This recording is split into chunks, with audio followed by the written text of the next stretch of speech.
Alseni Batili a adoré faire les scènes d'apesanteur et je suis sûr que si on lui propose un Gagarine 2 avec Thomas Pesquet dans la Station Spatiale Internationale, il sera partant demain.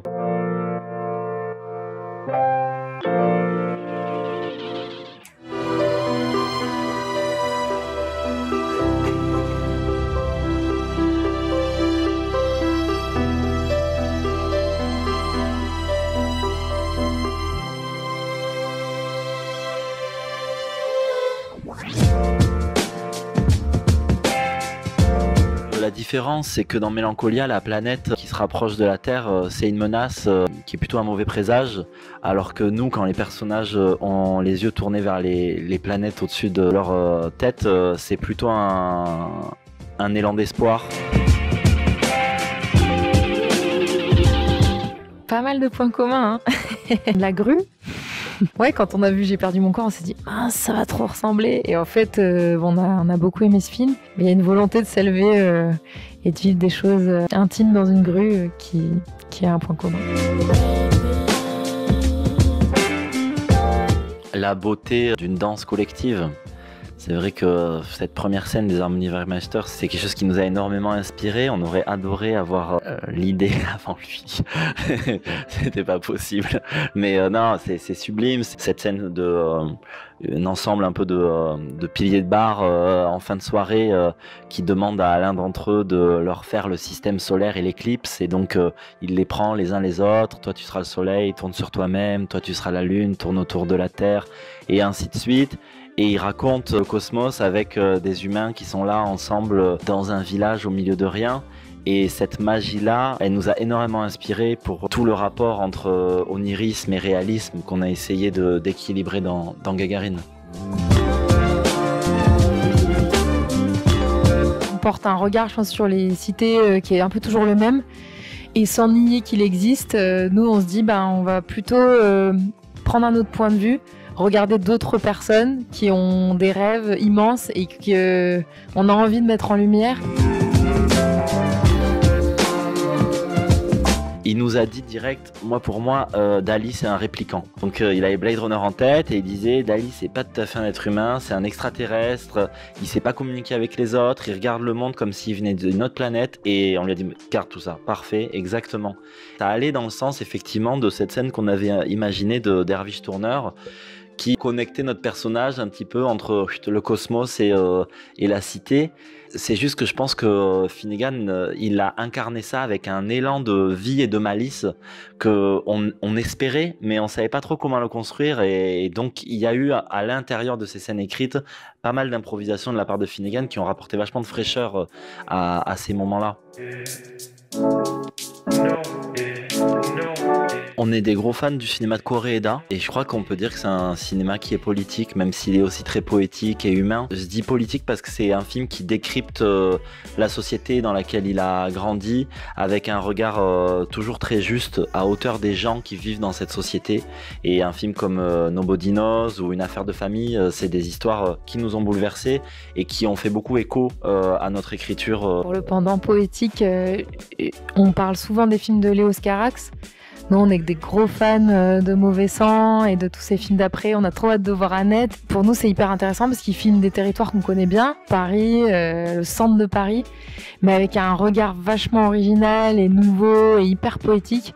Et en plus, il y place des personnages un peu pas faits pour le monde, qui ont une vision unique de la vie. Et ça nous inspire beaucoup.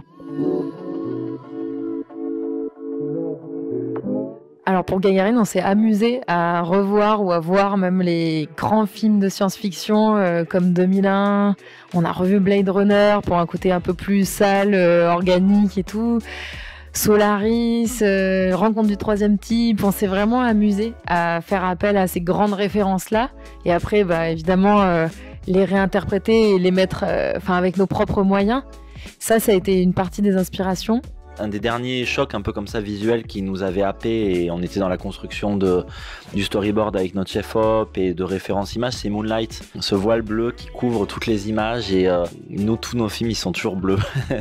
Alors il y a des aplats rouges qui arrivent quand Yuri il part loin de ses rêves, mais la couleur dominante c'était quand même plutôt le bleu et on l'a beaucoup retrouvé dans Moonlight, c'est vrai.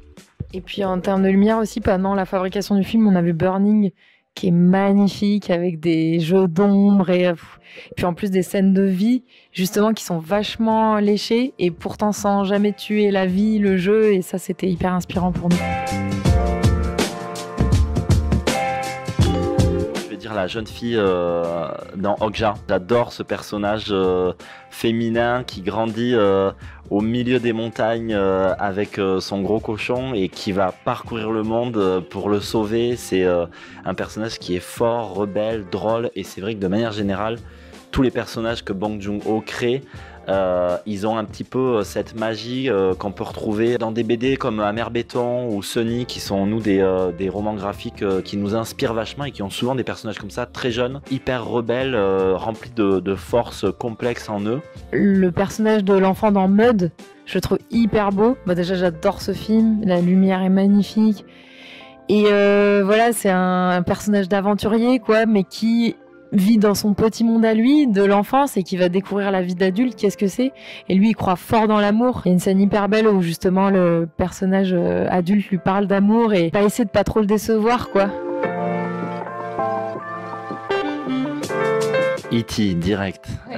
On est des gros fans tous les deux de Spielberg et moi je me souviens que on m'avait offert une énorme peluche de E.T. dans ma chambre qui m'a traumatisé pendant des mois. Il y a cette capacité dans les films de Spielberg à raconter des personnages très ordinaires à qui il arrive un truc extraordinaire et qui vont faire avec les outils de leur quotidien pour répondre à ça. Et ça c'est quelque chose qui en termes de cinéma nous parle énormément. Je crois que là, je pourrais pour nous deux, on est tous les deux très impressionnés par Zendaya, que ce soit dans Euphoria ou dans Malcolm et Marie. C'est une figure nouvelle du cinéma américain qui représente beaucoup de choses, à la fois politiques, mais aussi libérée de plein de questionnements politiques, parce que déjà une étape au-delà, j'ai l'impression. Franchement, il y en a plein, mais là, je sais pas pourquoi, je pense à Dylan Robert, qu'on a découvert dans Sherazade et revu dans le film de Mai Wen. Et nous, c'est par exemple quelqu'un avec qui on aimerait beaucoup faire quelque chose un jour, parce que il a un langage, une vérité. Il est capable de déployer des émotions assez fortes, en tout cas qui nous touchent, nous. Nous, on adorait que Thomas Pesquet voit Gagarine dans la Station Spatiale Internationale parce que c'est l'histoire d'un jeune dans une cité qui a des rêves d'espace. Et aujourd'hui, des personnes comme Thomas Pesquet, en vrai, il parle à tous les jeunes, à tout le monde. Et c'est grâce à des mecs comme ça qu'il y a des jeunes de cité qui peuvent avoir des nouveaux exemples qui vont leur donner envie de projeter des rêves immenses. Et on aimerait bien que Gagarine, ce soit un film qui soit vu par des jeunes. Parce que c'est un film qui a un élan universel, on espère, quoi. Et du coup, comme on sait que les jeunes, ils regardent beaucoup Thomas Pesquet, on se dit que si Thomas Pesquet, il regardait Gagarine, est-ce qu'il le regarderait aussi Alseni Batili a adoré faire les scènes d'apesanteur, et je suis sûr que si on lui propose un Gagarine 2 avec Thomas Pesquet dans la Station Spatiale Internationale, il sera partant demain. Et nous, on aimerait bien tourner un film en apesanteur, donc il pourra être figurant.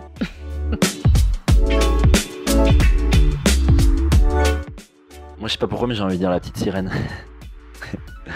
Parce que les fables de Disney, elles sont souvent réécrites. Là, il y a Wendy en ce moment qui va arriver au cinéma et on a hâte de le voir parce que je trouve ça intéressant de prendre une fable très universelle et d'essayer de lui donner une couche un peu plus contemporaine et réaliste, peut-être avec un peu plus d'âpreté. Et nous, on est fans de beaucoup de Disney et on chante souvent La Petite Sirène ensemble. Donc, je me dis que ça pourrait être un kiff de repenser La Petite Sirène. Non, mais j'ai envie de dire Gladiator. parce que on l'a revu il y a pas longtemps ensemble et on a trouvé que ça a quand même un peu vieilli. Mais du coup, je pense qu'il y a tout à réinventer, mais comme ça, faire un péplum ou un film d'époque, pas forcément à cette époque-là, mais c'est vrai que ouais, des costumes, c'est un rêve, un Titanic ou un Gladiator, un monstre comme ça.